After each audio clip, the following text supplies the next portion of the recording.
اللہ تعالیٰ کے پاک نام سے اپنے آج کے سبق کا آغاز کرتے ہیں۔ پارہ نمبر 3 ہے سورہ البقرہ اور آیت نمبر 259۔ ارشاد باری تعالیٰ ہے او کالذی مر علی قریۃ وہی خاویۃ علی عروشها قال انا یحیی ہذہ اللہ بعد موتها فاماتہ اللہ مئۃ عام ثم بعثہ قال کم لبثت قال لبثت یوما او بعض یوم قال لبثت مئۃ عام فانظر الی طعامک وشرابک لم یتسنہ وانظر الی خمارک ولنجعلک آیۃ للناس وانظر الی العظام کیف ننشزها ثم نکسوها لحما فلما تبین له قال اعلم ان اللہ علی کل شیء قدیر۔ محاورہ ترجمہ ہے، یا اس شخص کی مانند جس کا گزر ایک بستی پر ہوا جو اپنی چھتوں کے اوپر اوندھی پڑی تھی۔ اس نے کہا اس کی موت کے بعد اللہ تعالیٰ اس کو کیسے زندہ کرے گا؟ تو اللہ تعالیٰ نے اس کو 100 سال تک موت دے دی، پھر اس کو زندہ کیا اور پوچھا تم کتنی دیر رہے؟ اس نے کہا میں ایک دن یا اس کا کچھ حصہ رہا۔ اللہ تعالیٰ نے فرمایا بلکہ تم 100 سال تک رہے۔ سو اپنے کھانے پینے کی چیزوں کو دیکھو، وہ بالکل بھی خراب نہیں ہوئیں، اور اپنے گدھے کو بھی دیکھو، اور تاکہ ہم تمہیں لوگوں کے لیے نشانی بنائیں، اور ہڈیوں کی طرف دیکھو کہ کیسے ہم ان کو اٹھا کر جوڑتے ہیں، پھر ان کو گوشت پہناتے ہیں۔ پھر جب اس پر خوب واضح ہو گیا تو اس نے کہا میں جانتا ہوں کہ اللہ تعالیٰ ہر چیز پر واقعتاً پوری طرح قدرت رکھنے والا ہے۔ اس آیت مبارکہ میں جس شخص کا ذکر ہے وہ حضرت عزیر علیہ السلام ہیں۔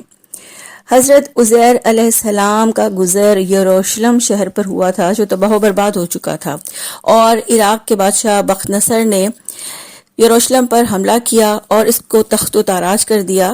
اس وقت بھی عراق اور اسرائیل کے آپس میں بدترین دشمنی تھی، اور یہ دشمنی تقریباً 2500 سال پرانی ہے، اور بخت نصر کے حملے کے وقت یروشلم کی آبادی 12 لاکھ کے قریب تھی، اور بخت نصر نے اس میں آدھے لوگوں کو یعنی تقریباً 6 لاکھ لوگوں کو قتل کیا اور باقی 6 لاکھ کو قیدی بنا کر لے گیا۔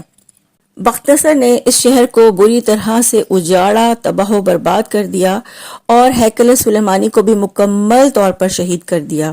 وہاں کوئی جاندار زندہ نہیں اور کوئی عمارت سلامت نہیں تھی، یعنی ایسی بستی تھی جو ریزہ ریزہ ہو چکی تھی۔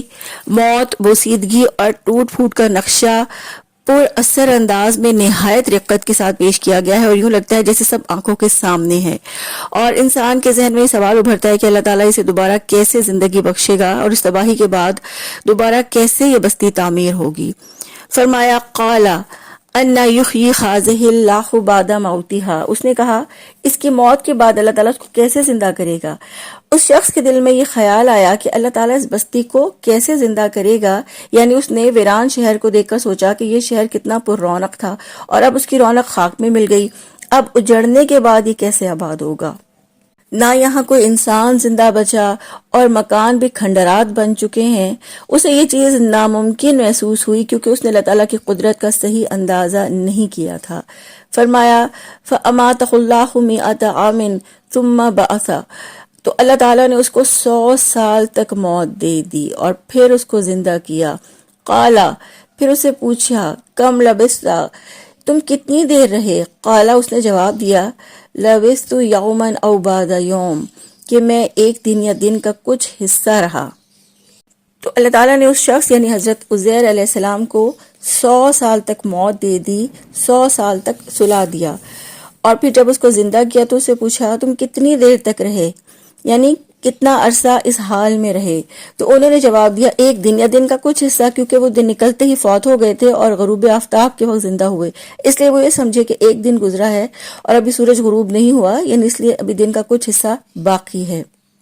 تو اللہ تعالیٰ نے ان سے فرمایا بلکہ تم 100 سال تک رہے ہو، اور اپنے کھانے پینے کی چیزوں کو دیکھو وہ بالکل خراب نہیں ہوئی، یعنی تم 100 برس تک اس حال میں رہے ہو اور کھانا پینا تمہارا خراب نہیں ہوا۔ کہا جاتا ہے کہ ان کے پاس انگور، انجیر اور کچھ پھلوں کا رس تھا، اور اس میں سے کچھ بھی خراب نہیں ہوا تھا۔ یہ اللہ تعالیٰ کی قدرت کی ایک بہت بڑی دلیل ہے کہ 100 سال کی مدت گزر جانے کے باوجود بھی ان کے کھانے پینے کی چیزوں میں کوئی تبدیلی یا خرابی نہیں ہوئی۔ اور پھر ان سے کہا گیا کہ اپنے گدھے کو دیکھو تاکہ ہم تمہیں لوگوں کے لیے نشانی بنائیں، یعنی ان کا گدھا مر چکا تھا، اس کی ہڈیاں بکھر چکی تھیں، تو اللہ تعالیٰ نے اس کی طرف توجہ دلائی کہ اپنے گدھے کو دیکھو کیسا بوسیدہ ہے، حالانکہ کھانے کی نسبت زندہ مخلوق دیر سے گلتی سڑتی ہے۔ اور پھر اللہ تعالیٰ نے اس شخص کی آنکھوں کے سامنے، یعنی حضرت عزیر علیہ السلام کی آنکھوں کے سامنے ان کے گدھے کو زندہ کیا، گدھے کی ہڈیاں اٹھا کر اس میں جوڑی، پھر ان کے سامنے گدھے کا ڈھانچہ تیار کیا، پھر ان ہڈیوں پر گوشت، پوست، رگیں اور پٹھے پیدا کر دیے، اور پھر فرشتہ بھیجا، اس نے گدھے کے نتنوں سے اس کی روح پھونک دی اور گدھا اللہ کے حکم سے زندہ ہو کر ہنہنانے لگا۔ اللہ تعالیٰ نے ایک شخص اور اس کے گدھے کو 100 سال بعد زندہ کر دیا، اور جبکہ اس کے کھانے پینے کی چیزیں خراب نہیں ہوئیں۔ اس سے اللہ تعالیٰ نے اپنے دوبارہ زندہ کرنے کو ثابت کیا کہ اللہ یہ اختیار رکھتا ہے کہ مرنے کے بعد گلی سڑی بوسیدہ ہڈیوں کو دوبارہ زندہ کر دے۔ اللہ سبحانہ و تعالیٰ سے یہ دعا ہے کہ اللہ تعالیٰ ہمیں موت کے بعد کی زندگی، آخرت کی زندگی پر یقین رکھنے، یعنی اس کے لیے بہترین نیک اعمال کرنے کی توفیق عطا فرمائے۔ آخرت پر یقین یہی ہے کہ اس کے لیے اس دنیا میں رہتے ہوئے تیاری کی جائے اور آخرت سنوارنے کے لیے آج اچھے اور نیک اعمال کیے جائیں۔ اللہ ہمیں اس کی توفیق عطا فرمائے اور اللہ تعالی ہمیں آخرت کے لیے کوششیں کرنے والا بنا دے، آمین۔